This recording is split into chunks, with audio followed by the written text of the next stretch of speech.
मुबारक हो। क्या बहू ढूंढी है ठाकुर जयराज शेखावत सिंह ने अपने बेटे के लिए? Excellent choice. दाद देनी पड़ेगी आपकी पसंद की। ये सब फोटो तुम्हें कहाँ से मिली?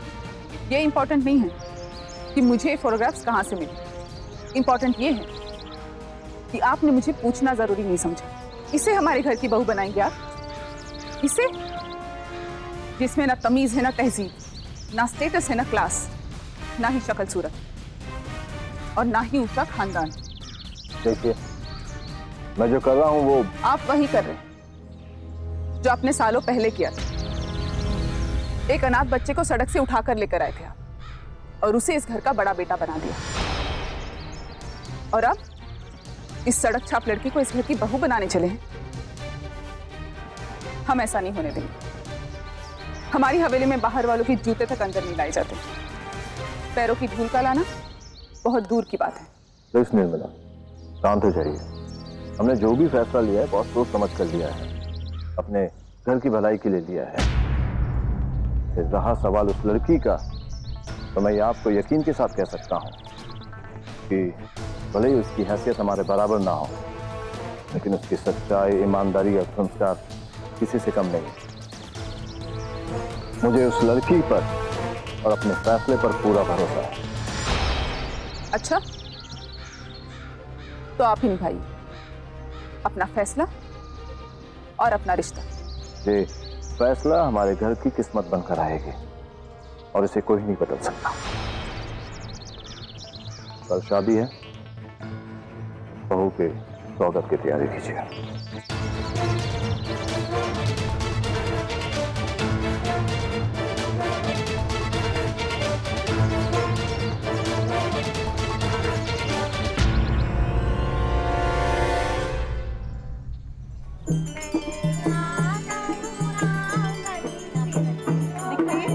बहुत सुंदर बना है। अरे आराधना, हल्दी की रस्म में तो बुला लिया। अरे हल्दी लगी। अरे लोग बंटी के बच्चे भाग का रहा है, बचेगा नहीं तू। क्या कल तूने मुझे चुना लगाया था ना, आज मैं तुझे हल्दी लगाऊंगी। क्या कर रही है तारा? या देखो इसकी यार, सच्ची में इधर आ तू। क्या गिलहरी की तरह फुदकी जा रही है? बैठ यहाँ पे। ओफो, कल उपटे ना जल्दी। अब क्या नींबू निचोड़ के मेरी चाट बनाओगे? चुप कर, रस्म होती है। आजा बैठ यहाँ पे।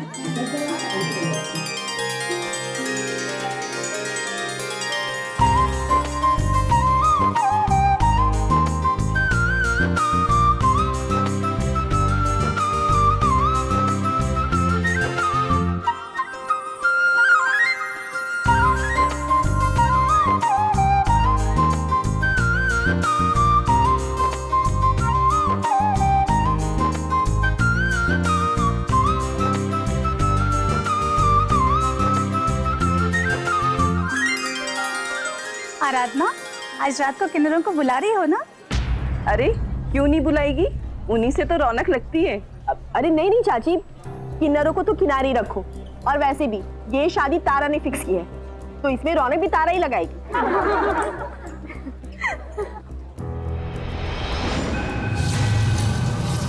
ये किन्नर मुझसे जितना दूर है उतना अच्छा है।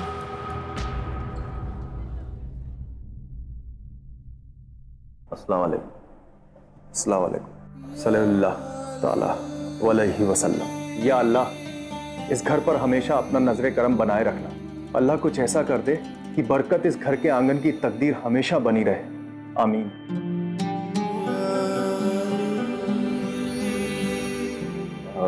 भाई मियाँ दिन में 5 बार नमाज अदा करते हैं, खुदा से दुआएं मांगते रहते हैं। क्या कभी वो आपकी सुनते भी हैं या फिर बस यूं ही खुश होते रहते हैं आप? हुजूर, मैं तो दुआ भी उसी की मर्जी से करता हूँ और दुआ के असर होने का इंतजार भी उसकी मर्जी पे करता हूँ। क्या बात है, आप आज इतना परेशान क्यों हैं, खफा क्यों हैं? खफा ना हो तो क्या करें, आपके और हमारे मजहब दोनों अलग अलग हैं, पर दोनों ही जगह एक बात साफ है कि नेक नियत से किए हुए काम में ऊपर वाला भी अपने बंदों का साथ देता है। लेकिन हमारे साथ ऐसा क्यों? क्या हमारी नियत नेक नहीं है, या फिर हम जो काम करना चाहते हैं उसमें नेकी नहीं है? हम अपने बेटे को जेल से रिहा करा के अपने घर वापस लाना चाहते हैं, मगर ये लोग उसे वापस अंधेरों में धकेलना चाहते हैं। अल्लाह पर यकीन रखिए हुजूर, उसने हर चीज का एक वक्त मुकर्रर कर रखा है, नेकी का भी और नेकी के असर का भी। आमीन।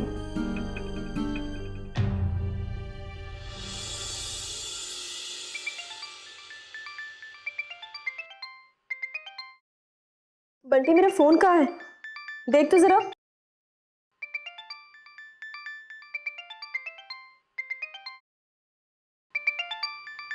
फालतू, ये किसका फोन है? फोन? पता नहीं किसका है, दिखा मुझे। किसका फोन है? देखना एक बार उठाकर तो देख, कोई इंपॉर्टेंट कॉल हो सकता है। हेलो, कैसा लगा नया फोन? माँ तुमने? माँ की तरफ से बेटी को एक प्यारा सा तोहफा। क्या जरूरत थी इतना सेंटी होने की? और मेरे पास तो फोन था वो पहले वाला। नए घर पे पुराना फोन लेकर जाएगी? तेरा ये फोन मेरे पास रहेगा ना, तो मुझे ऐसा लगेगा जैसे मैंने तेरा हाथ पकड़ रखा। अब तो मुझे रोना आ रहा है। उस वाले फोन को तो कहीं भी भूल आती थी, कोई नहीं ले जाता था।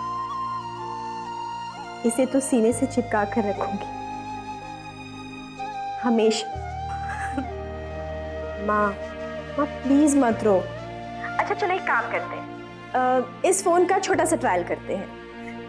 क्या ट्रायल? मेरा मतलब है, मान लो कि आज मेरा ससुराल में पहला दिन है और तुमने मुझे सुबह सुबह फोन किया।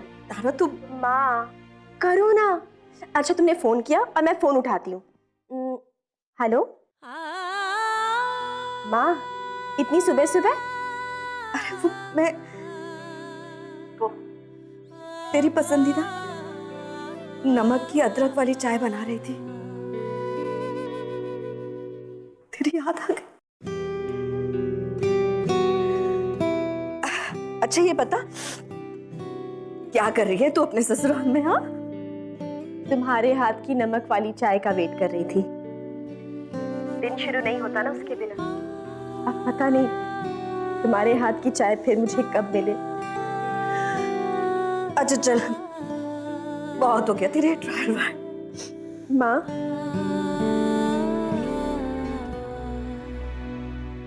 आई लव यू रे। आई लव यू टू रे।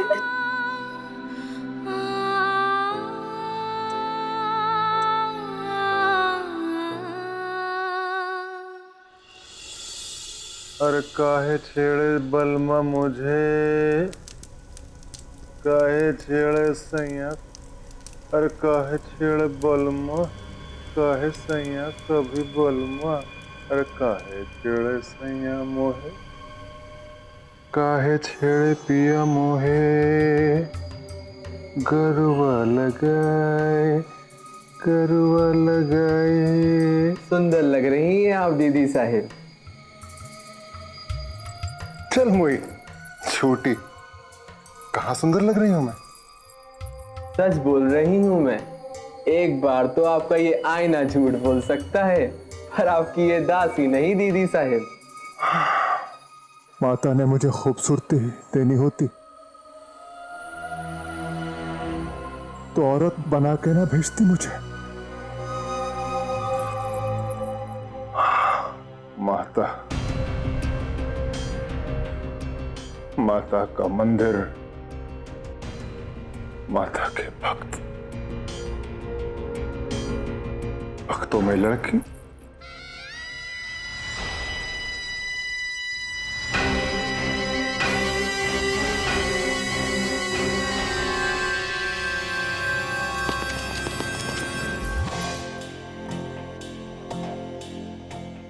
वो लड़की मिली कि नहीं? दीदी साहब थोड़ा समय और दे दिए, इतना बड़ा शहर है, ढूंढने में वक्त तो लगेगा ही। वक्त लगेगा?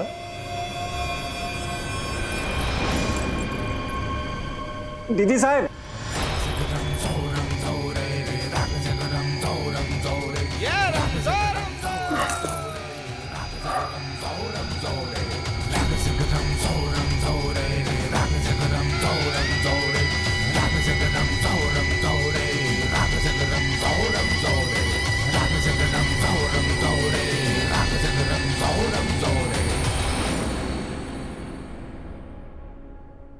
महीने के हुए 30 दिन।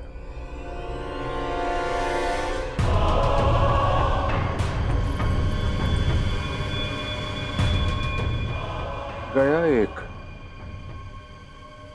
कितने बचे? 29।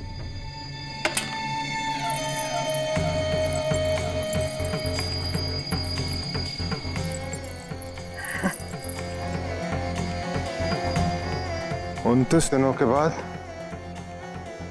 न दिन रहेंगे और ना अच्छी बच्ची थी। मंदिर नहीं आना चाहिए था,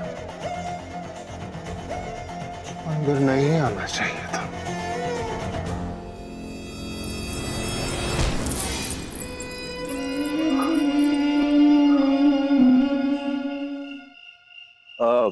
सब तैयारियां हो गई पंडित जी? ठाकुर साहब आप फिक्र ना करें, सारी तैयारियां हो चुकी हैं। अब हमें शुभ काम में देरी नहीं करनी चाहिए। चलिए।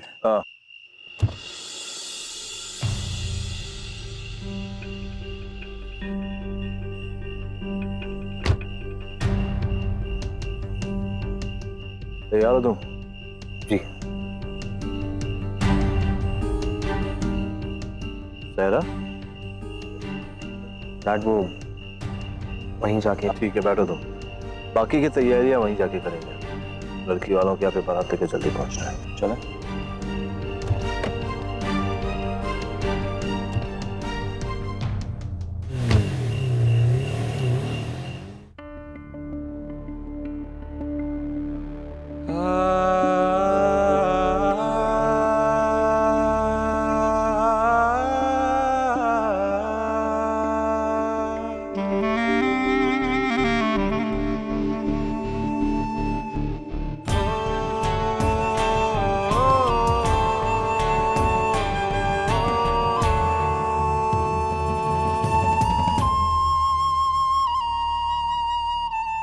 क्या चचा जान, सबकी शादी में बड़ा बड़ा डेक लगाते हो और मेरी शादी में ये पिद्दू सा भोंपू लगा दिया। तारा बेटी क्यों दिमाग भुना रही है?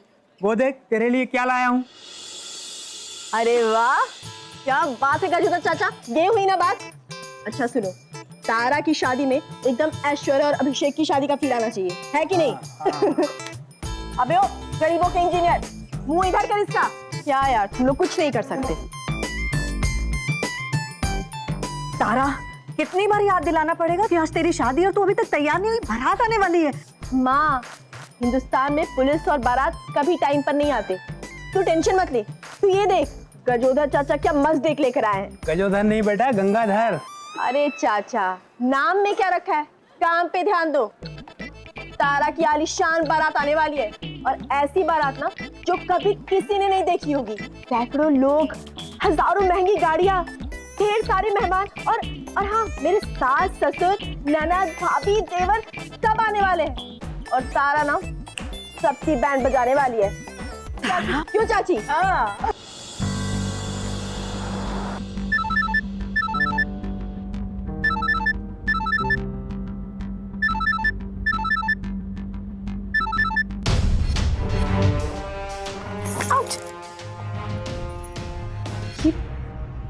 मेरा फोन क्यों काटा है?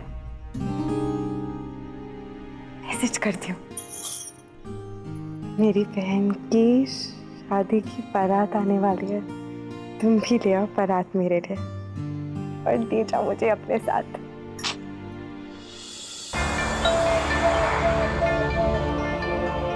मेरी बारात तुम्हारे घर नहीं आ सकती।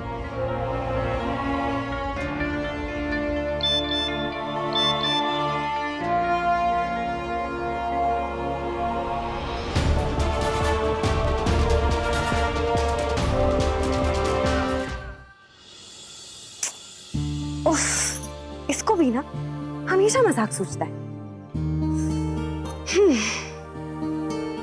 मजाक छोड़ो और ये बताओ, घर वालों से शादी की बात कब कर रहे हो?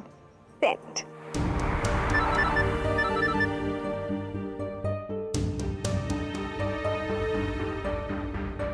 ये मजाक नहीं है, सच में हमारी शादी नहीं हो सकती।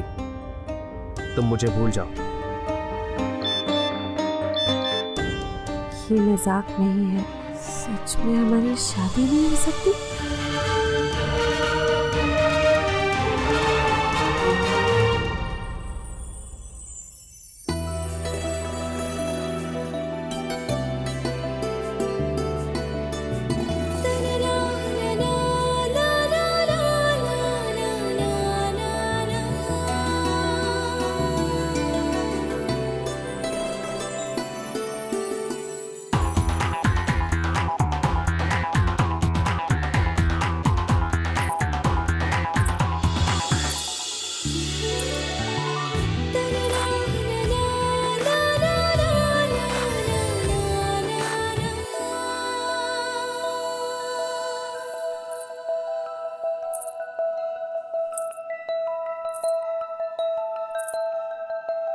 अरे भाई, दुल्हन का चेहरा तो दिखाओ।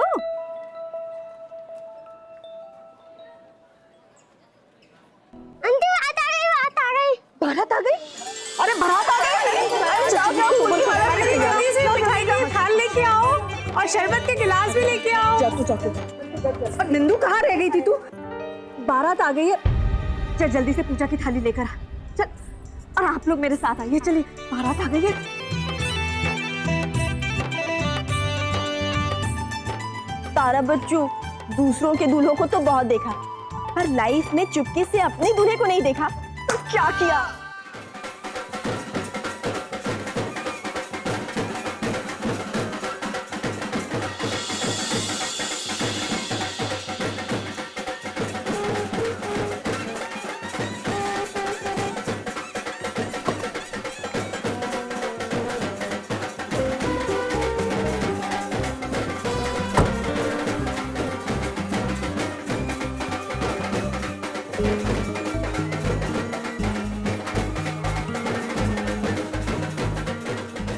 आइए आइए, आपका स्वागत है। पर आप अकेले, बारात पीछे आ रही है क्या?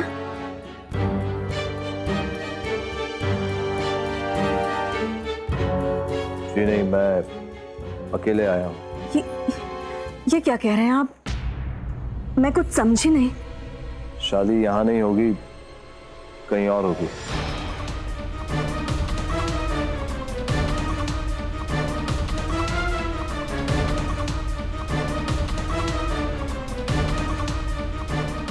यहाँ नहीं होगी, कहीं और होगी। ये आप क्या कह रहे हैं? बिना दूल्हे की बारात, ये हो क्या रहा है? और दूल्हा यहाँ नहीं है तो फिर कहाँ है?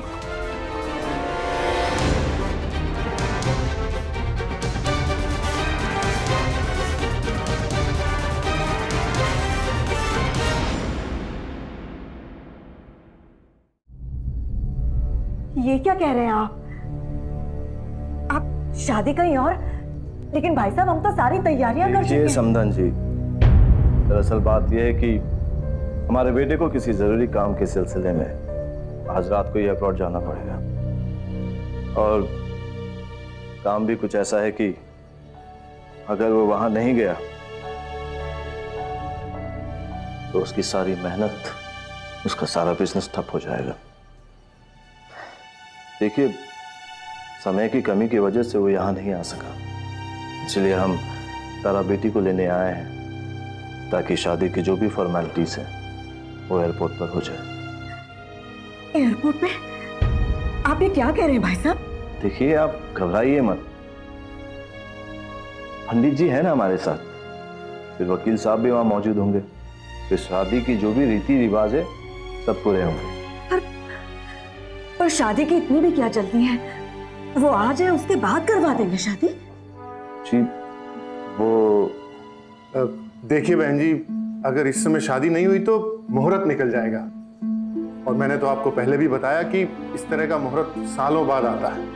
अगर इस मुहूर्त में शादी होती है तो जिंदगी भर कोई परेशानी नहीं होगी। आपकी बेटी राज करेगी। लेकिन भाई साहब, मैं मेहमानों को, रिश्तेदारों को क्या जवाब दूंगी? क्या कहूंगी मैं उनसे? देखिए, आप उसकी चिंता मत कीजिए। शादी के बाद हम एक बहुत बड़ा फंक्शन रखेंगे जिसमें आपके और हमारे मेहमानों को न्योता भेजा जाएगा। लेकिन भाई साहब, देखिए, मैं आपकी मुश्किल समझता हूँ, थोड़ा आप भी मेरी मजबूरी समझिए। शेखावत खानदान में आज तक कोई बारात बिना दुल्हन की नहीं लौटी। अगर आज ऐसा कुछ हो गया तो हमारे खानदान की इज्जत पर एक दाग लग जाएगा। ऐसा नहीं होगा ठाकुर साहब।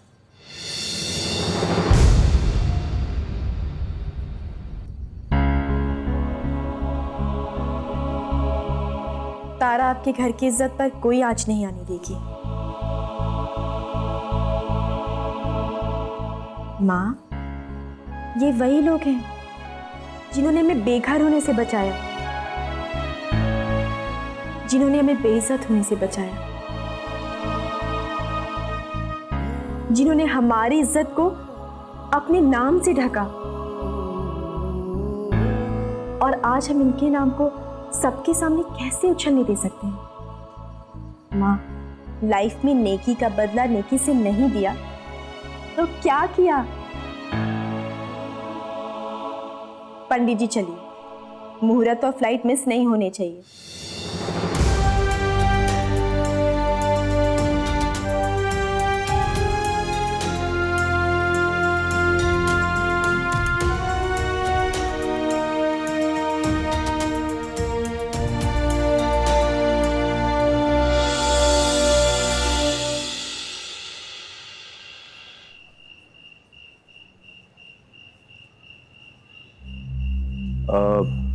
आप सब लोगों को हुई परेशानी के लिए मैं माफी चाहता हूं, पर बहुत जल्द होटल इंपीरियल पे एक रिसेप्शन रखा जाएगा, वहां सबको आना है।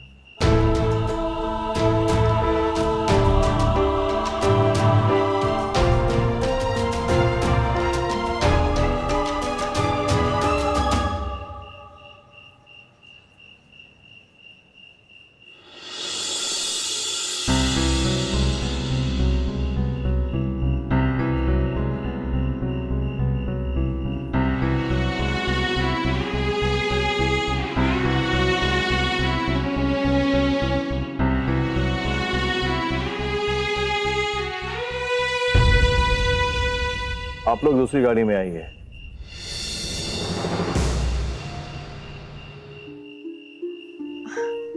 माँ, टेंशन क्यों ले रही हो? मतलब तो शादी से है ना, अब वो चाहे बस अड्डे पर हो या हवाई अड्डे पर, क्या फर्क पड़ता है? चलो अब गाड़ी में बैठो, चलो।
तारा की गाड़ी तो दूसरे रास्ते पर चली गई है।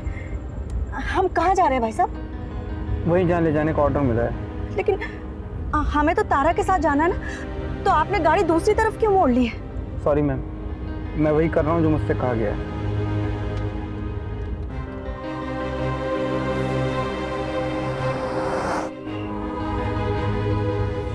माँ जिस गाड़ी में है वो क्यों नहीं दिखाई दे रही? और हम जा कहाँ रहे हैं? एयरपोर्ट और कितनी दूर है?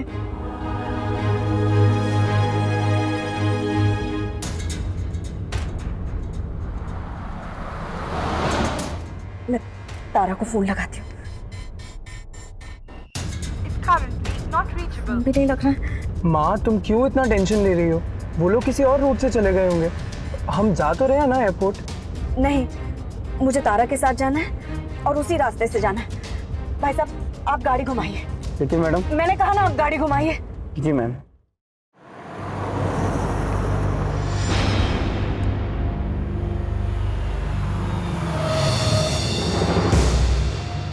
भोपाल जेल?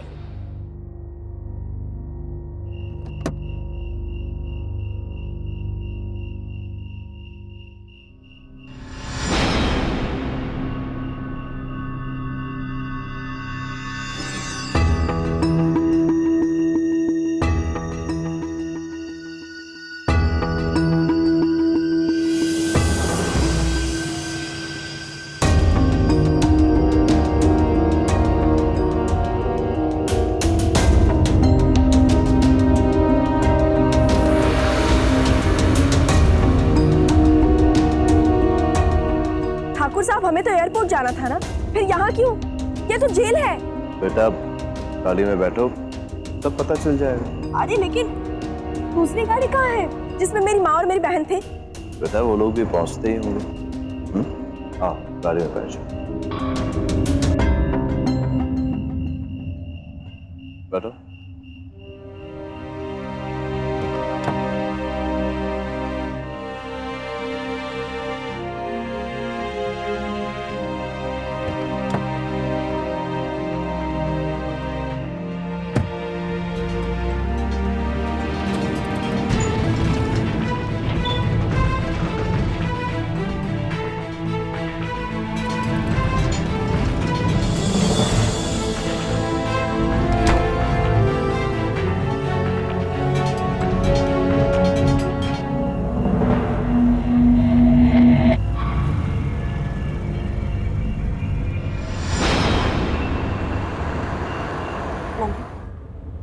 मुझे कुछ ठीक नहीं लग रहा है।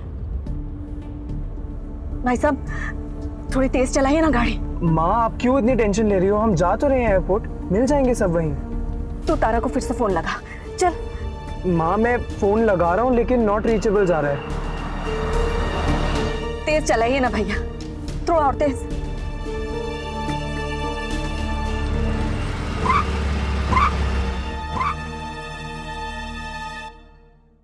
क्या हुआ भाई साहब, गाड़ी क्यों रोक दी? मैम, शायद इंजन में कुछ खराबी आ गई है। लो, अब और देर होगी।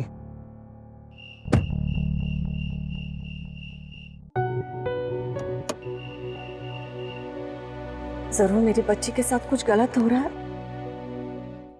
एक माँ का दिल कभी झूठ नहीं बोल सकता। हाँ, झूठ नहीं बोल सकता, सिर्फ फर्क करना जानता है। माँ का दिल। ये तो क्या कह रही है नंदू? गलत क्या कह रही हो मामा? सिर्फ फर्क करना ही तो जानता है आपका दिल। यही तो किया है आपने हमेशा। जब भी चिंता की है तो सिर्फ तारा की है। उसी के लिए फिक्र करती हैं आप, उसी के लिए आपका मन घबराता है। लाडली जो है आपकी, जाना तो सिर्फ उसी को है ना आपने। मुझे तो रास्ते से उठा के लेके आई है ना, तो मेरी फिक्र क्यों करेंगी आप? क्या हो गया तुझे? ऐसे क्यों बोल रही है? तू ठीक तो है ना? जाने दो माँ, अब इन सब बातों से कोई फर्क नहीं पड़ता। इतने रईस खानदान में शादी होने जा रही है आपकी बेटी की। हज करेगी वो तो अब, है ना बंटी?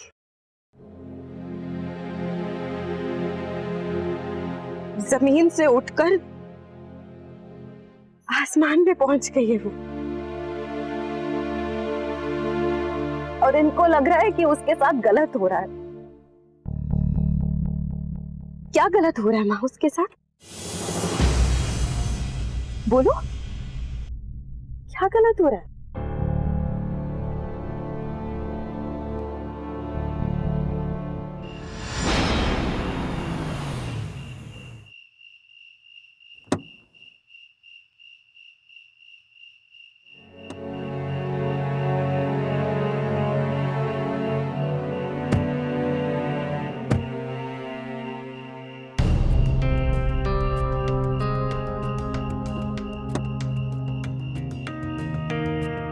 ठाकुर साहब, मुझे अब तक समझ नहीं आ रहा है कि आप मुझे जेल में क्यों लेकर आए हैं। आपका बेटा पुलिस में है क्या? तारा, तुम क्यों इतने सवाल? पंडित जी, अब हवाई जहाज की जगह हवालात दिखाओगे, जापान की जगह चीन पहुंचाओगे तो इतने सवाल तो करेगी ना तारा, है कि नहीं ठाकुर साहब?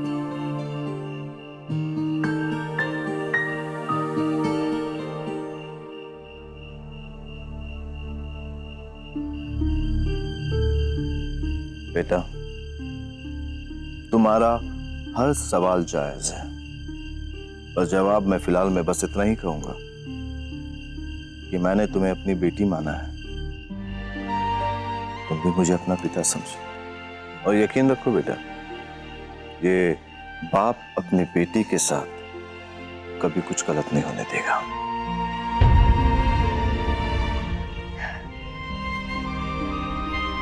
किसी का भरोसा तोड़ना और किसी पर भरोसा करके फिर छोड़ना तारा को नहीं आता। तारा को आप पर पूरा भरोसा है ठाकुर साहब। थैंक यू बेटा, अब चलें।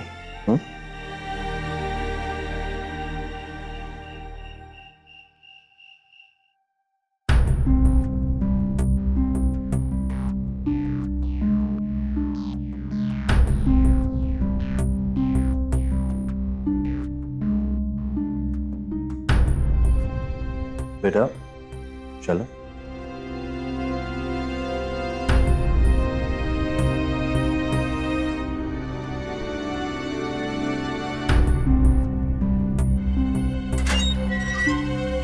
चलो, 2 कदम और फिर सब जान जाओ। Please come.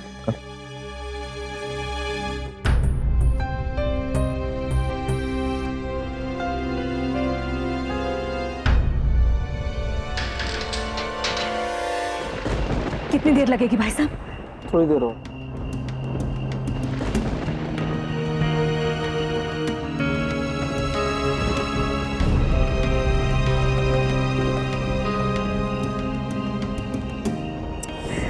फोन ही नहीं लग रहा है, पता नहीं कहाँ होंगे मेरे बच्चे।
तो यही चराची का बेटा है जिससे मेरी शादी होने वाली है।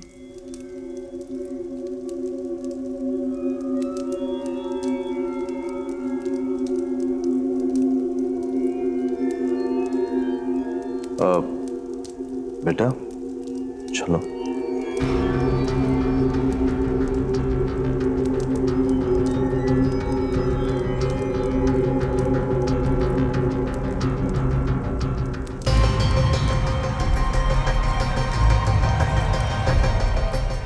आज लाइफ में पहली बार इतना डर लग रहा है।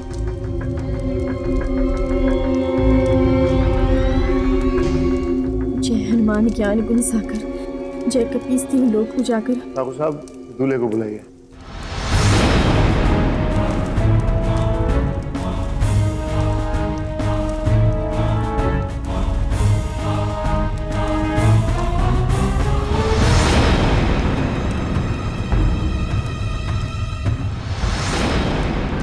ठाकुर साहब, दूल्हे को बुलाइए। अगर ये दूल्हा नहीं है तो फिर कौन है?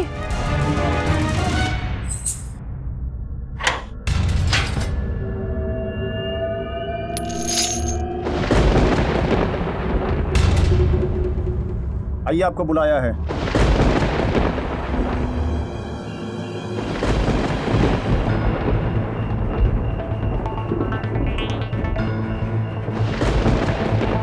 माँ, क्यों घबरा रही हो? जब तक मेरी तारा से बात नहीं हो जाती ना, मेरे मन को चैन नहीं पड़ेगा। फोन क्यों नहीं उठा रही है ये लड़की? माँ, बट फोन लगे तब ना। मैं एक बार फोन लगा के देखती हूँ।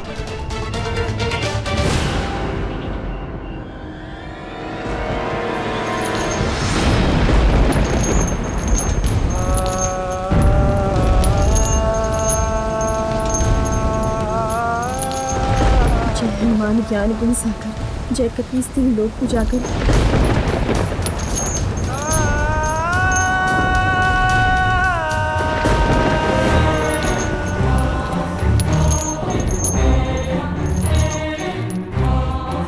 रामदूत अतुलित बलधामा, अंजनी पुत्र पवन सुत रामा।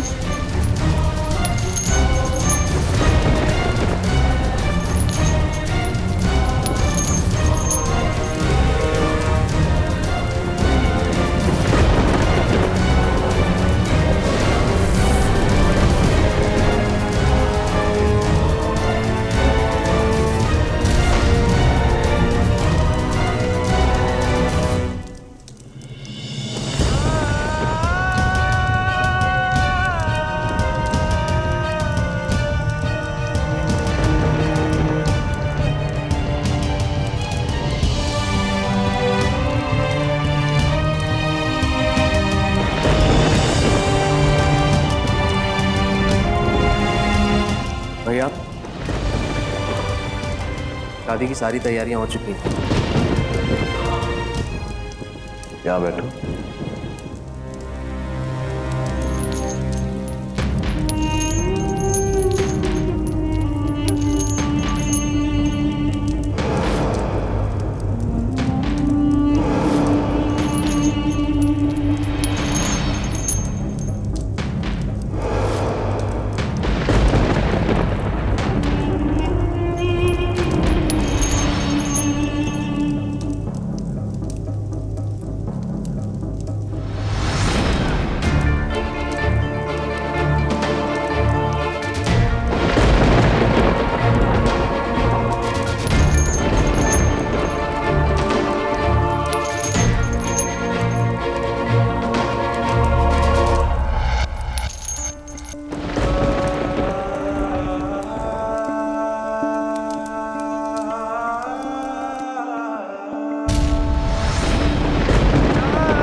जी, डॉक्टर वशिष्ठ।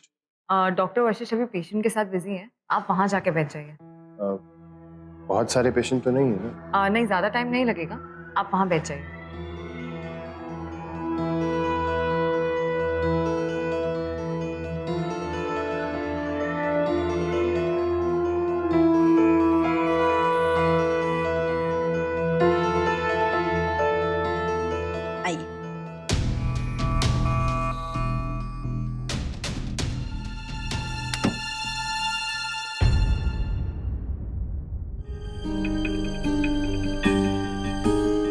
तुम्हारे मानने न मानने से सच नहीं बदलता, और बीवी होने के नाते मेरा पूरा हक बनता है कि तुम्हारे आने जाने की पूरी खबर रखूं मैं। कितनी बार समझा चुका, मुझसे दूर रहो, कि नहीं, मैं यहाँ से जा रहा हूँ।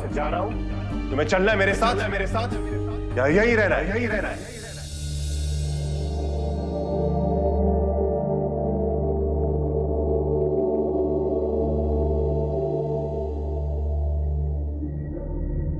एक्सक्यूज मी सर, आपको अंदर बुलाएं।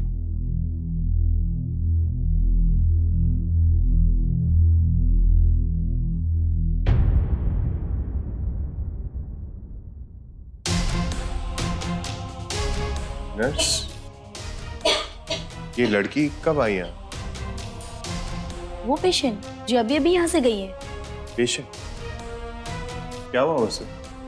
हाई फीवर है, अकेली है बेचारी, शायद कोई अपना नहीं है उसका।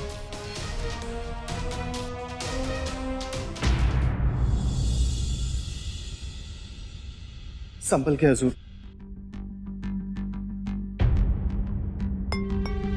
संभल के चलिए हुजूर। आदि, आदि, आदित्य, क्या हुआ इसे? आदि, आंखें खोलो। आदि, भाई मियां, कहाँ थे ये? मैं आपके सवालों का जवाब दूंगा तो बुरा लग जाएगा आपको। साफ साफ बताइए, हुआ क्या है? कहाँ था ये? ये होश में आने के बाद खुद ही बता देंगे आपको। और ये होश में जल्दी आने वाले नहीं हैं, क्योंकि शराब का नशा तो उतर जाएगा, लेकिन अमीरी और अय्याशी का नशा जो आपने इन्हें पिलाया है ना, उसे उतरने में वक्त लगेगा। आदि, चलिए। संभाल के। शुरुआत तो हो गई जयराज सिंह। वो दिन दूर नहीं जब तुम्हारी इज्जत भी 4 कंधों पे चल के शमशान पहुंचेगी। अब तुम्हें बर्बाद होने से कोई नहीं बचा सकता, कोई नहीं।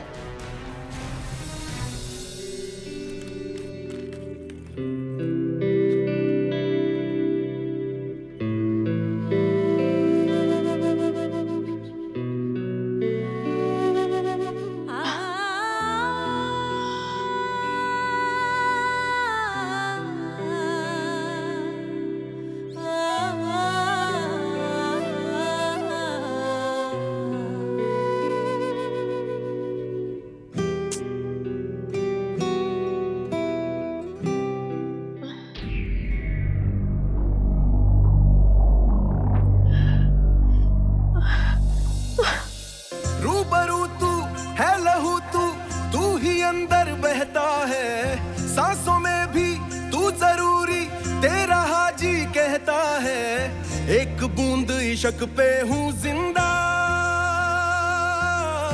एक बूंद इश्क पे हूँ। तारा, दिन में सपने देखना बंद कर दे, और वो भी ऐसे सपने जो बिल्कुल पूरे नहीं होने वाले। ये चक्कर क्या है? पहले तुम मुझे बताओ, साबित क्या करना चाहती हो? इतनी बुरी हालत बना के रखी है, मुझे फोन क्यों नहीं किया? अड़ियल टट्टू मैं हूं या तुम?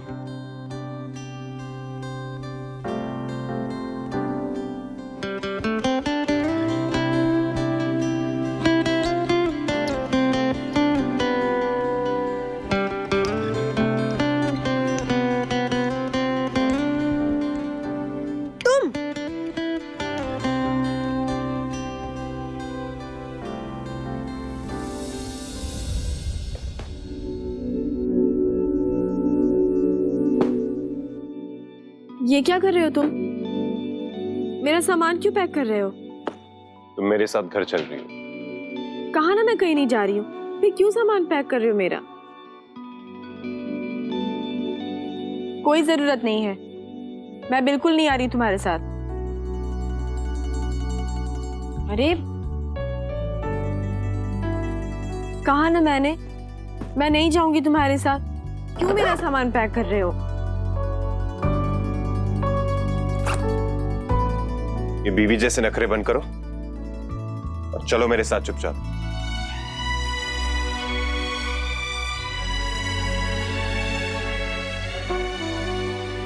क्या कहा था तुमने? मैं जब तक तुम्हें लेने नहीं आऊंगा तब तक तुम नहीं चलोगी, यही कहा था ना तुमने?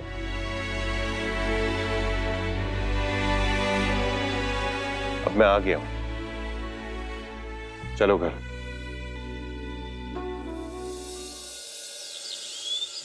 अब हमारी समझ में आ रहा है, हमसे लिए हुए सारे पैसे तुम कहां खर्च कर रहे थे? तुम वो पैसे शराब और जुए में खर्च कर रहे थे। हमारी आंखों में धूल झोंकी है तुमने आदित्य, और तुम उन बदनाम गलियों में हमारा नाम उछाल रहे थे। Please mom, don't irritate me. अरे मुझ पे उंगली उठाने से पहले आप अपने पास्ट को देखिए। नहीं, मेरी लाइफ है मॉम, मैं जो मर्जी करूं, इसमें आपको क्या प्रॉब्लम है? मैं शेखावत परिवार का इकलौता वारिस हूं मां। अगर ठाकुरों के घर के लोग ये सब नहीं करेंगे तो कौन करेगा?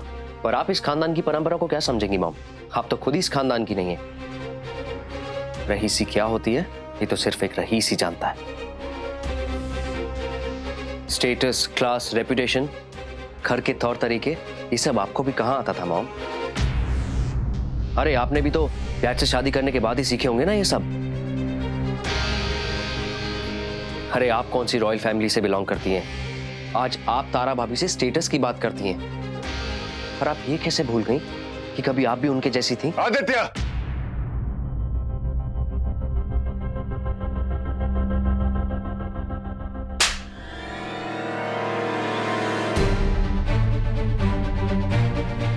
खबरदार, अगर एक और शब्द भी मां को कहा तो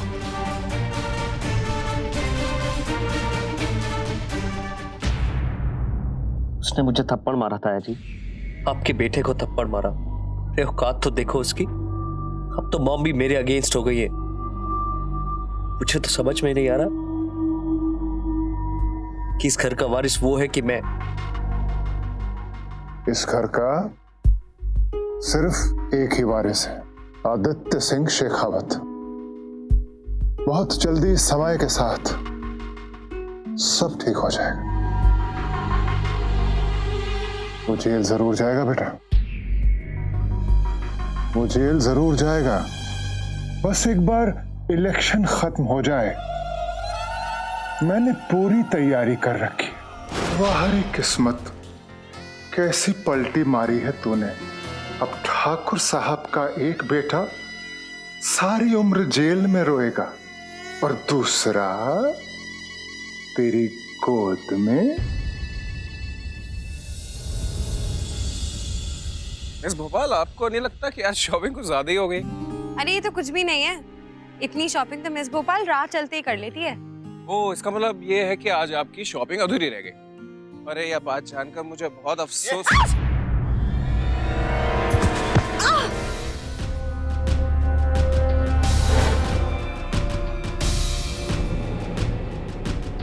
मैं छोड़ूंगा नहीं तुम लोगों को। चोरी करेगा, चोरी करेगा, चोरी करेगा। छोड़, अबे रोक। हो ना हो, नंदू ने मुझे वहां से भागते हुए देख लिया होगा।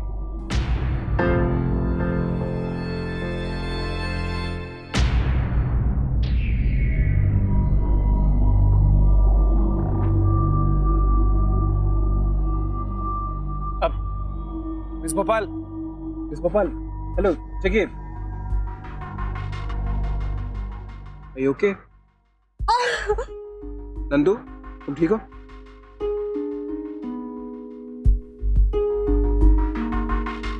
ये तुम्हें कहाँ से मिला? ये पर्स वो चोर तुम्हारा पर्स लेके भागा तो उसका पैर फिसल गया और वो गिर गया। उसके हाथ से पर्स छूट गया और वो फिर वहां से भाग गया। लेकिन मेरी चैन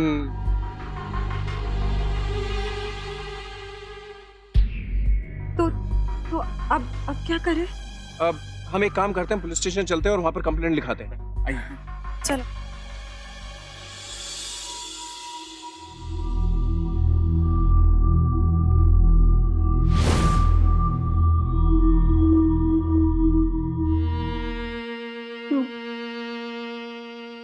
घूम गया मेरा घर, शेखावत मिला,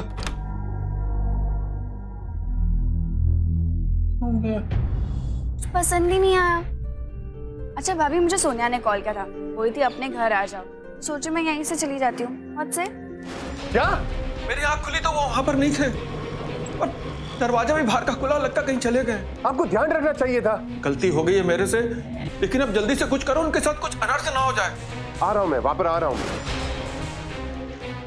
हो गया, घर खो गया।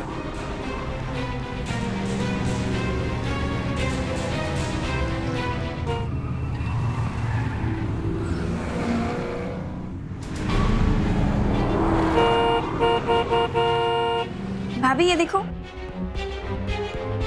कहाँ चली गई भाभी? बताया भी नहीं। आइए, मैं चल रही हूँ आपके साथ।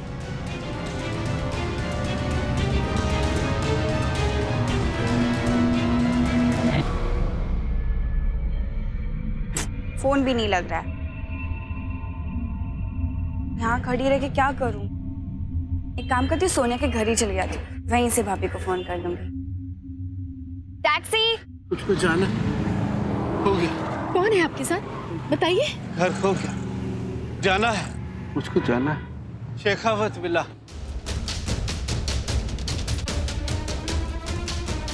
जी जाना है।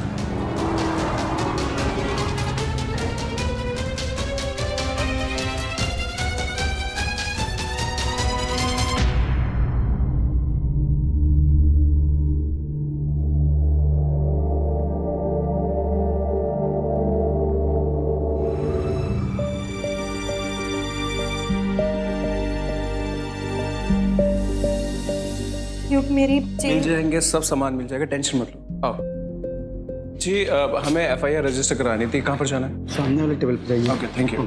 कम। हाँ जयराज जी, हाँ बस मैं आप ही के घर के लिए निकल रहा हूँ। हाँ हाँ जयराज जी, मृत्युंजय की फाइल भी मेरे पास ही है। वो क्या है ना कि थाने में थोड़ी सी देर होगी। हाँ हाँ, बस आप ही के पास पहुंच रहा हूँ। ठीक है, चलिए। Sorry. No, I am sorry ji, मैं उठा देती हूँ।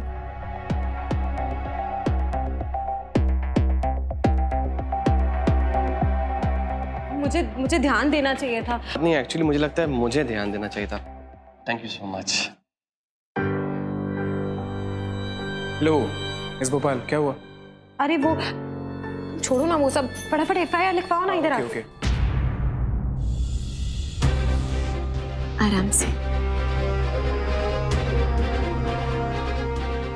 आइए।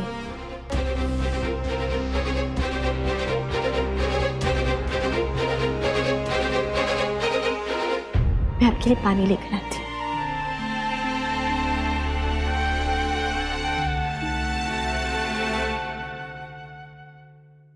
दादाजी आइए, मुझे पकड़िए। अरे दादाजी आइए ना। दादाजी आइए। अरे दादाजी आइए ना, पकड़ के दिखाइए। ये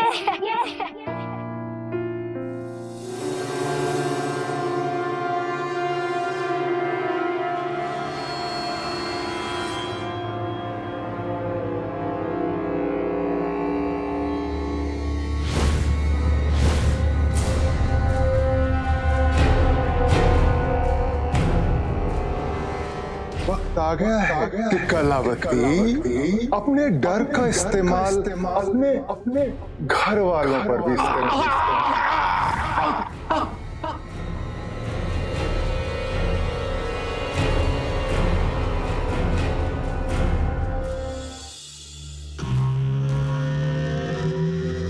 जितनी बार गलती उतनी बार सजा। यही सिखाया था ना आपने।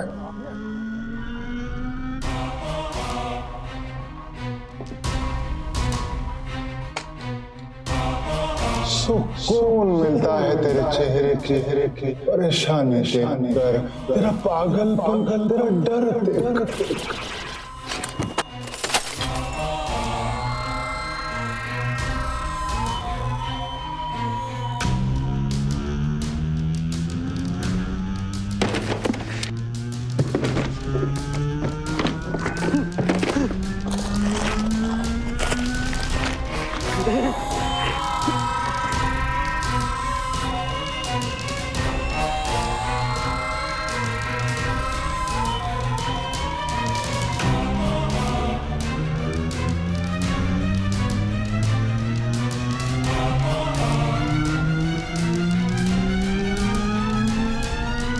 अरे आप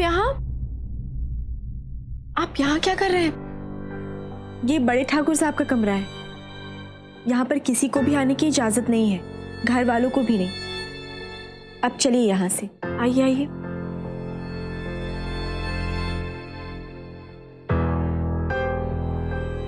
आइए, यहाँ बैठ जाइए।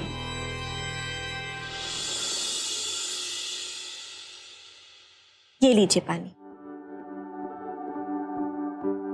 अरे रुकिए, मैं पिला देती हूँ। आराम से।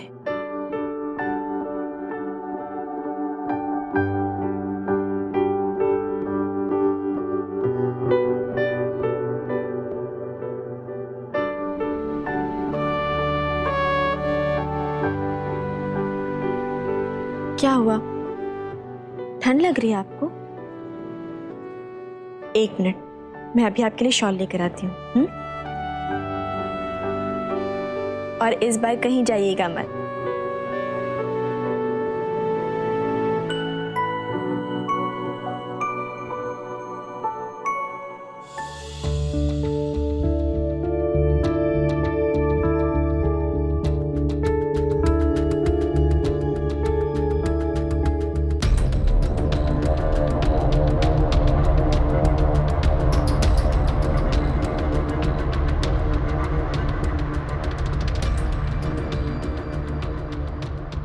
डरिएगा मत, मैं बस शॉल लेकर अभी आई। दादू, आप कहाँ चले गए थे दादू? आप ठीक तो? मैं आपको कितना ढूंढा दादू। ने कुछ खाया?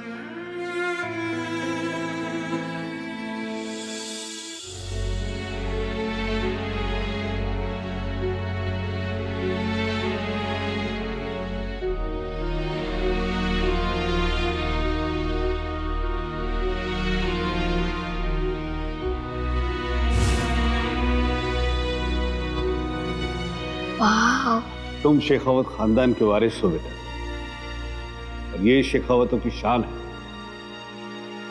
थैंक यू दादाजी।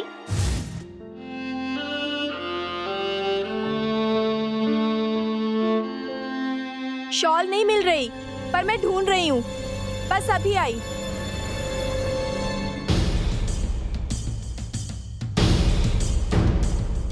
लगता घर पे कोई है नहीं। कहाँ गए सब? किसी ने देखा तो नहीं दादू को? कहाँ है सब?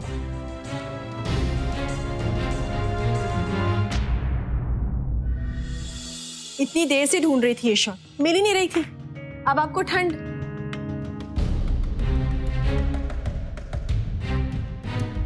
कहाँ चले गए?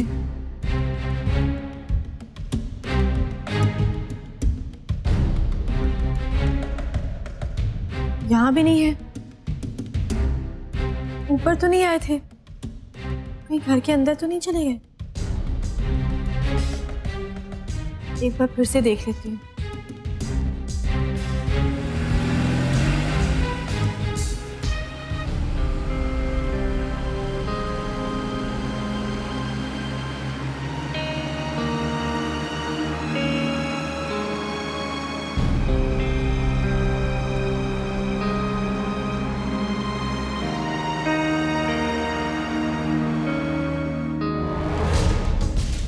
पूरे घर में ढूंढ लिया, कहीं नहीं है वो।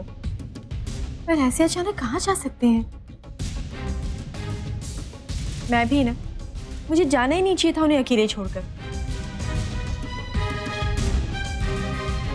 शॉल भी नहीं लिया और इतनी ठंड में बाहर निकल गए। पता नहीं ऐसी हालत में अपने घर कैसे पहुंचेंगे वो। क्या पापा, मैं कोई बच्ची थोड़ी ना हूँ, खुद से आ जाती घर। कितना मजा आ रहा था मुझे। क्या बात है तारा, वो सब ठीक है ना बेटा? हाँ बाबा, मैं ठीक हूँ। आज वो मैं बासु के साथ मार्केट गई थी तो। अरे हाँ भाभी, आप सडनली कहाँ गायब हो गई थी? कितना ढूंढा आपको। अच्छा कि मैं टैक्सी लेके अपनी दोस्त के घर चली गई फिर। हाँ, आज हम जब चूड़ी की दुकान पर खड़े थे तो मैंने देखा एक बूढ़े बाबा सड़क पार करने की कोशिश कर रहे थे। जब मैं उन्हें सड़क पार कराने लगी तो मुझे पता चला कि उनके साथ कोई भी नहीं है। उन्हें तो उनका नाम तक नहीं पता था, उन्हें ये तक नहीं पता था कि वो रहते कहाँ हैं। और शायद बड़बड़ाते हुए वो शेखावत विला का नाम भी ले रहे थे। मुझे लगा मुझे उन्हें ऐसे अकेले नहीं छोड़ना चाहिए, तो मैं उन्हें यहाँ लेकर आ गई। और फिर जब मैं उनके लिए ऊपर शॉल लेने गई और आकर देखा तो उनका कहीं अता पता नहीं था। शायद कहीं चले गए वो। दिमागी हालत भी कुछ ठीक नहीं लग रही थी उनकी। पता नहीं कहाँ होंगे वो, किस हाल में होंगे वो। लग तो अजनबी ही रहे थे, पर पता नहीं क्यों अपने से लग रहे थे वो। अपने ही तो है वो जो बिछड़ गए थे। कोई बात नहीं बेटा, हम लोग भगवान से प्रार्थना करेंगे कि वो सही सलामत अपने घर पहुंच जाए।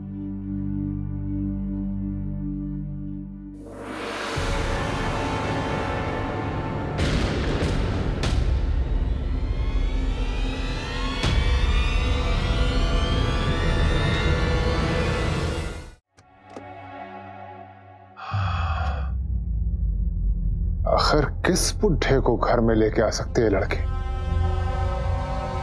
कौन हो सकता है वो आदमी?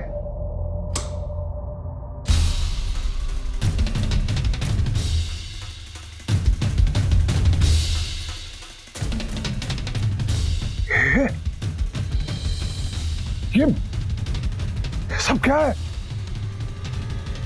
किसकी हिम्मत हुई ये सब?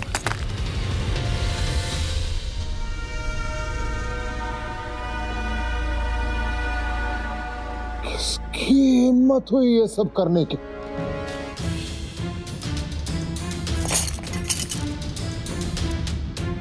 उन्हें ये तक नहीं पता था कि वो रहते कहाँ हैं, और शायद बड़बड़ाते हुए वो शेखावत विला का नाम भी ले रहे थे। अब समझ आया, जिस आदमी के बारे में तारा बोल रही थी वो बुढ़ा ही है और यहीं कहीं आसपास ही है। चंद लम्हों और कुछ कदमों का फासला है तेरे और हमारे बीच। इस दूरी को भी बहुत जल्द खत्म कर देंगे हम। जिस तरह इस कमरे की चीजें बिखरी पड़ी हैं, उसी तरह तेरी सांसें भी बिखेर देंगे हम। दगाबाज इन सांसों की यही रही है रीत, हर जाए जब खड़ा पाप का, ना पाप रहे ना प्रीत।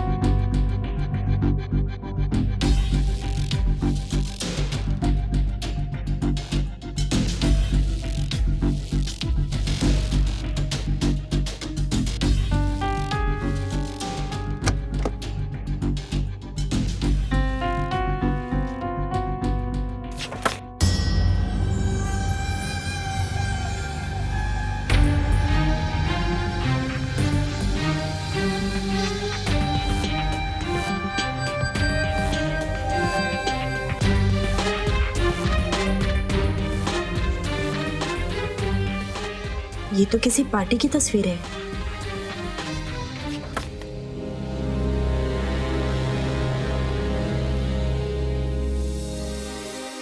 बाबा देखिए ना, मुझे आप लोगों की तस्वीरें मिली हैं। देखकर बताइए, पार्टी की है क्या? स्टोर रूम से मिली है। अच्छा। बाबा देखिए ना, सबने अलग अलग तरह के मास्क भी लगाए हुए हैं। कितना मजाक कर रहे हैं ना सब। हम ऐसी पार्टी कब करेंगे बाबा? तारा बहू, ये बहुत पुरानी फोटोग्राफ्स हैं, लाइए इन्हें मैं संभाल के रख देता हूँ। अरे अरे फहीम चाचा, किराए की तस्वीरें थोड़ी ना है, अपने लोगों की तस्वीरें हैं। तसल्ली से देख तो लेने दीजिए मुझे।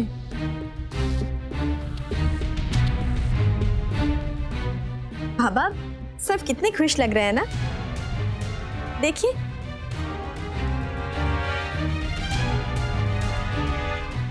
पर उस रहस्य की दुकान कहाँ है? ओफो, इनमें से एक भी फोटो नहीं है उसकी। बैठा होगा मुंह फुला के कहीं उस दिन भी। अरे ये लड़की कौन है?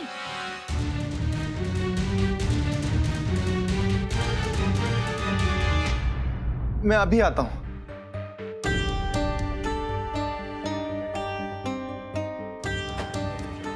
अरे आप सब लोग जा कहाँ रहे हैं?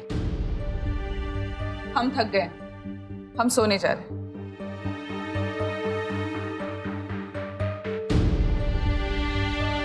बाबा बताइए ना, हम ऐसी पार्टी कब करेंगे?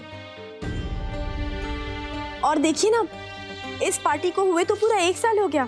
इस पे डेट भी लिखी है 27 नवंबर। देखिए अब ये पार्टी इस घर में कभी नहीं होगी तारा बहू। पर क्यों बाबा?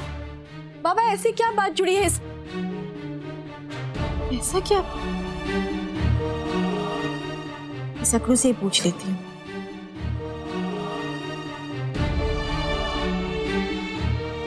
क्यों नहीं हो सकती है पार्टी? अरे ऐसी कौन सी बात है जिस पार्टी से जुड़ी है और जिसने सबका मुंह बंद कर रखा है? मैं तुमसे कुछ पूछ रही हूँ, बताओ मुझे क्या हुआ था 27 नवंबर को?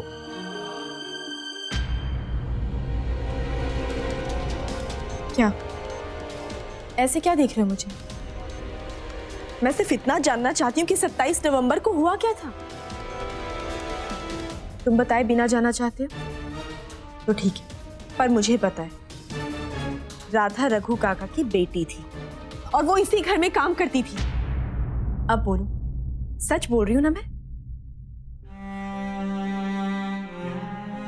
प्लीज मुझे बताओ ना, क्या हुआ था 27 नवंबर को? क्यों कर रही हो ये सब तुम?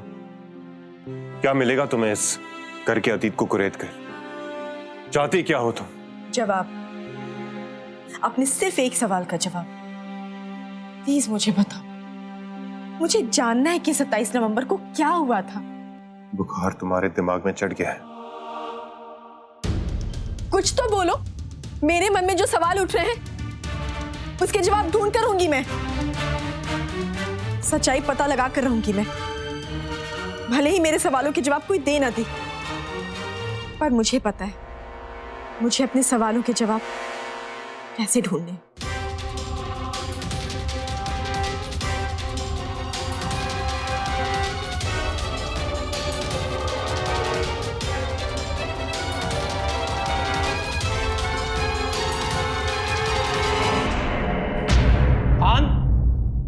जो सामान बरामद हुआ है मैडम को दिखा दो।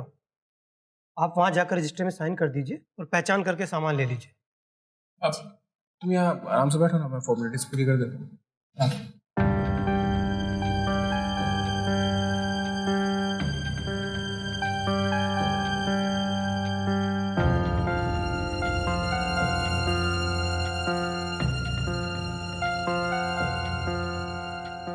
कारागृह में जीवन परिवर्तन।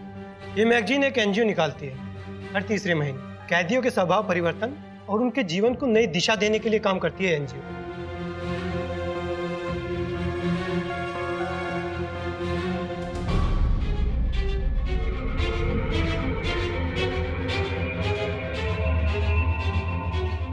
कैदियों में हाथ से टोकरियां बुनने की होड़, कैदी बने प्रतियोगी। मैडम देखिए, मैडम ये आपको चल। हाँ थैंक यू। इंस्पेक्टर साहब, ये सब लोग क्या सचमुच के कैदी हैं? मैडम जेल की मैगजीन में कैदियों के फोटो नहीं छपेंगे तो क्या मॉडल के छपेंगे? माय गॉड, तारा ने एक मुजरिम से शादी की है।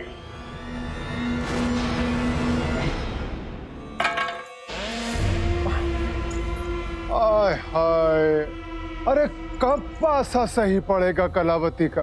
कब किस्मत पलटेगी कलावती की? कब पैरों में घुंघरू बांध के जीत का जश्न मनाएगी? कब?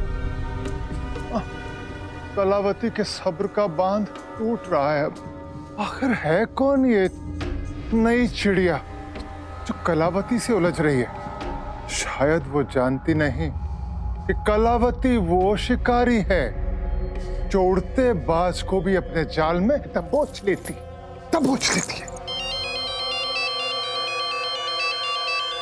हाँ, आवाज तो पहचान ही ली होगी तूने, या फिर से याद दिलाऊं? तो धीरे बोल, कोई सुन लेगा तो तेरी डरी हुई आवाज सुन के मजाक उड़ाएगा तेरा। बस एक बार मुझे ये बता दे कि है कहाँ तू? तेरी नजर मुझ तक नहीं पहुंच सकती, पर मेरी नजर तेरी हर हरकत पे है। एक बूढ़े आदमी को भी बचाकर नहीं रख सके, बस इतनी ताकत है कलावती की। मुझसे बच के रहना वरना। डर गई कलावती, डर गई।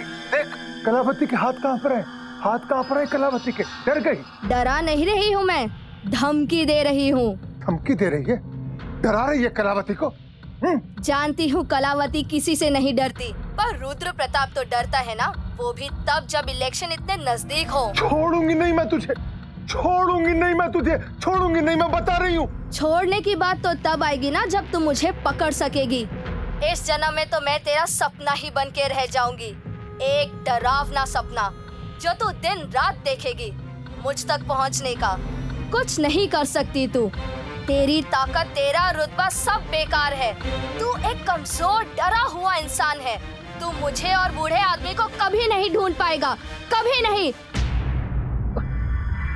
फोन क्यों काटा? फोन क्यों काटा? फोन क्यों काटा?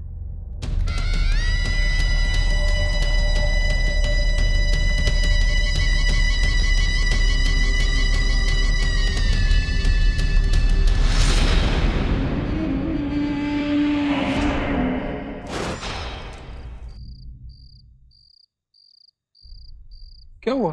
तुम अचानक से इतनी सीरियस क्यों हो गई? कुछ नहीं हुआ युग, तुम जाओ, मैं चली जाऊंगी घर अपने आप। हाँ तो मैं तुम्हें पहले घर छोड़ देता हूँ, उसके बाद मुझे अपना कोई दूसरा काम है, वहाँ चला जाऊंगा।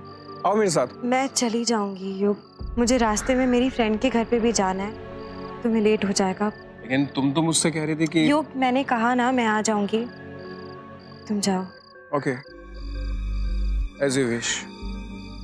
Bye bye.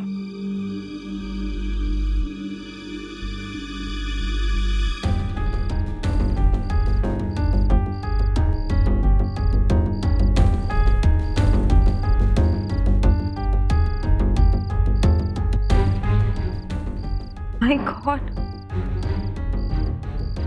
जीजू एक मुजरिम? विश्वास ही नहीं हो रहा है, वो तो इतने अच्छे खानदान से है। पता नहीं तारा ये बात जानती भी है या नहीं। पता नहीं जयराज जी ने शादी से पहले तारा को ये बात बताई भी थी या नहीं। क्या चक्कर है? इस कहानी का सच तो जानना ही होगा।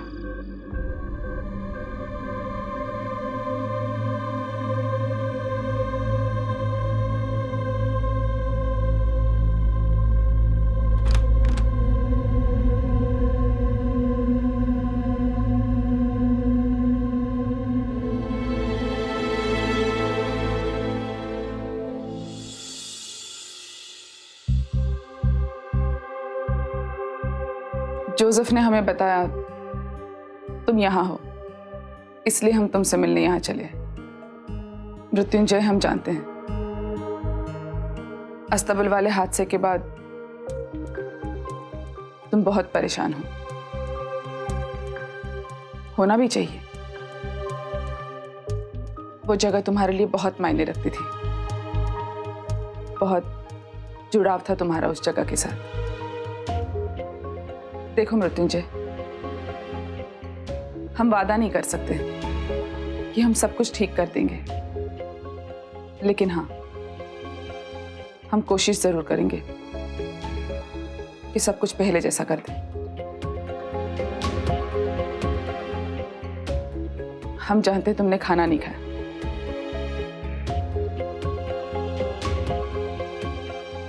हम खाना लगवा रहे हैं, आके खाना खा लो, बेहतर महसूस करोगे।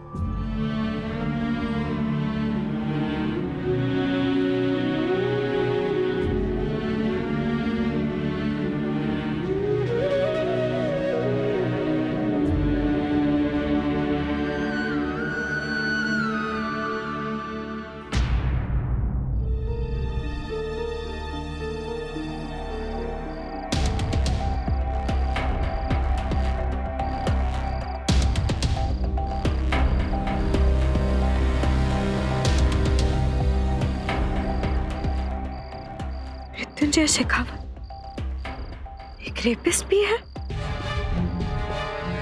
हे भगवान, धोखा हुआ है तारा के साथ, बहुत बड़ा धोखा हुआ है। अगर तारा के साथ गलत हुआ तो मेरे साथ भी हुआ है। अगर तारा के दिल को चोट पहुंचेगी तो मेरे दिल को तो पहले से ही ठेस पहुंचती आई है। झूठ बोला तुमने मुझसे आदित्य, छुपाया तुमने मुझसे सच कि तुम पहले से ही शादीशुदा हो। गलत किया आदित्य, छोड़ूंगी नहीं मैं तुम्हें, नहीं छोड़ूंगी।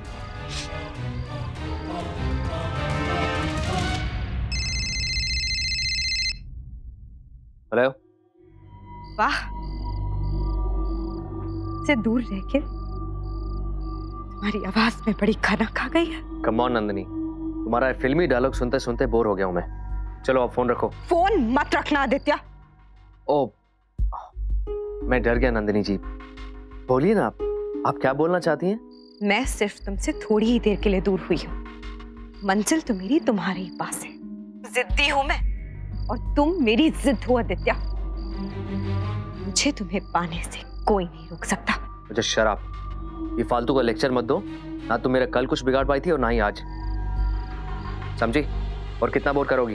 वाह, एक वो वक्त था जब तुम मेरी आवाज सुनने के लिए कुछ भी कर सकते थे। पर आज तुम्हें मैं बोर करती हूँ।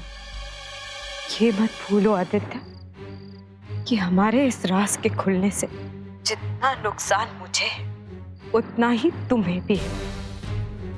अपनी हद पार करने की कोशिश मत करना आदित्य, क्योंकि अगर मैंने अपना मुंह खोल दिया ना मीठी और तुम्हारे घर वालों के सामने, तो तुम बहुत मुसीबत में आ जाओगे।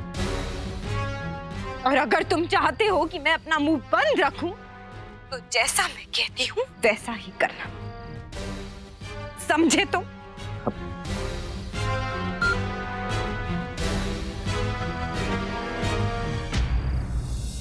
बाबा, ये आपके लिए। अरे थैंक यू बेटा। पर बेटा इस सब की क्या जरूरत थी? है बाबा, आप पापा को तो जानते ही ना, जब तक मैंने सबके लिए गिफ्ट्स नहीं ले लिए उन्होंने मुझे गाड़ी में बैठने ही नहीं दिया। मॉम, ये आपके लिए रेड कलर की साड़ी है, आपका फेवरेट कलर, बहुत जचेगा आप पे। Thank you so much. अच्छू, ये तुम्हारे लिए। से बाबा, आपने मुझे मिस भी किया या तारा बहू ने मेरी कमी नहीं महसूस होने दी? बेटा ये आप कैसी बातें कर रही हैं? आपकी जगह कोई नहीं ले सकता है। भाभी कितना प्रिटी है। आपको मेरी चॉइस कैसे पता चली? पता कैसे नहीं होगा, पूरे दिन तो मेरे सामने रहती हो, तुम्हारी पसंद का अंदाजा तो होगा ना। ताया जी, जीते रहो। आइए ना, पापा ने आपके लिए कुछ गिफ्ट भेजा है। अच्छा, आइए। इसे संभाल के रखो। कैसे हो जरा? बस ये आपके लिए ताया जी। अच्छा भाई, वाह क्या बात है। वैसे मॉम, मृत्युंजय भाई कहाँ है? कहीं बाहर गए हैं क्या? ये लो, मृत्युंजय आ गए। मृत्युंजय भाई, ये आपके लिए, आपको बहुत पसंद आएगा। मृत्युंजय डार्क रूम में अकेले बैठे थे। हमने सोचा बेचारे अकेले बोर हो जाएंगे, इसलिए हम ही यहाँ बुला के लेकर आए। ये हवा का रुख अचानक बदल कैसे गया? कल तक इसकी बुराई करते नहीं थकती थी और आज वही बेचारा लग रहा है इसे। लगता है आदित्य को मारे गए थप्पड़ की गूंज ने बरसों की नफरत को खत्म करके मां के सोए प्यार को जगा दिया है। हमें जल्द ही कुछ करना पड़ेगा, नहीं तो हमारी पूरी मेहनत पर पानी फिर जाएगा। मृत्युंजय, आज अब हम सबके साथ खाना खाना।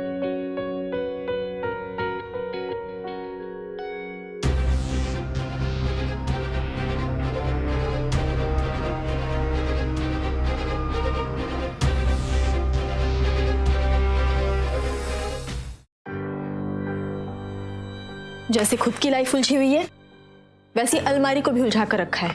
सारा सामान बिखरा पड़ा है, ऐसे लगता है अलमारी नहीं कोई भूल भुलैया है।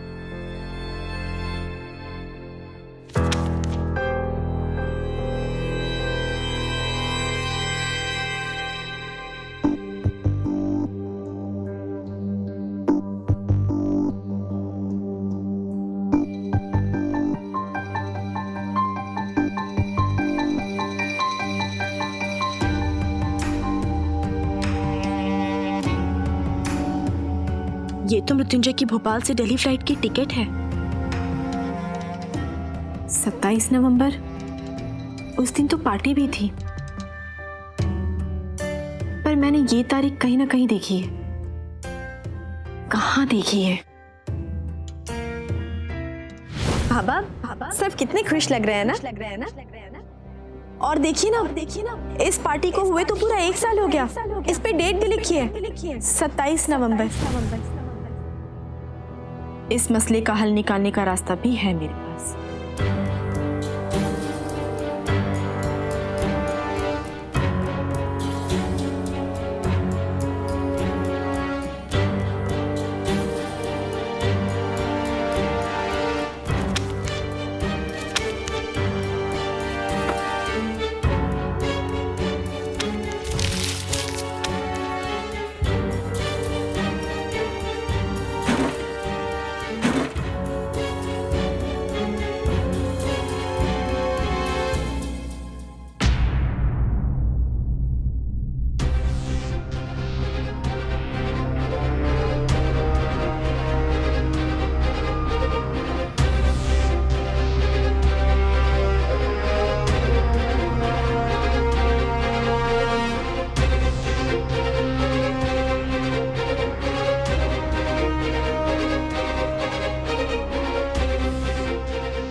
(27 नवंबर) अब समझ में आया मेरे कि घर का हर इंसान मेरे सवालों से क्यों बचता फिर रहा है, क्योंकि 27 नवंबर को ही यह हादसा हुआ था और 27 नवंबर को ही घर में पार्टी थी।